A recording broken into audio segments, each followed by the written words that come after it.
Ei, oh, oh, oh, ei.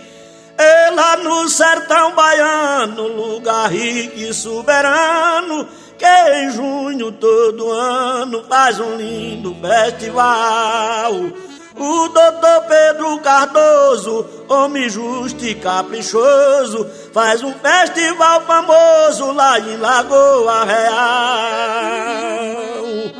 Pedro, prefeito e vaqueiro, e Bida, seu companheiro, faz para o Brasil inteiro esta festa organizada. São 3 dias de folia no estado da Bahia, missa, terça e romaria e a festa da vaquejada. Zita é apresentador, poeta e compositor, com galego aboiador e Antônio Neto sergipano. Artistas fenomenais, 3 vozes especiais, canta boa e satisfaz a todo o povão baiano. Vai os vaqueiros baianos, vaqueiros alagoanos, e vai Dedé sergipano, vaqueiro de garantia. Com David, com Atilana, com Vera e a filha Lana, puxa boi e toma cana nesta festa da Bahia. Pedro Cardoso, prefeito, homem de brilho e conceito, convida o vice-prefeito, 2 homens de posição.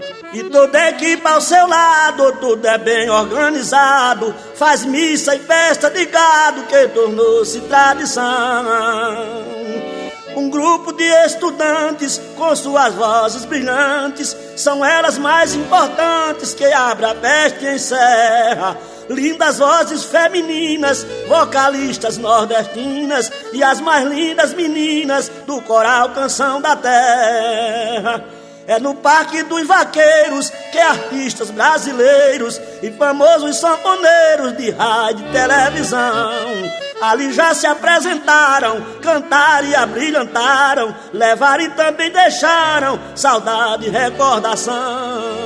Ei, oh, oh, oh, ei.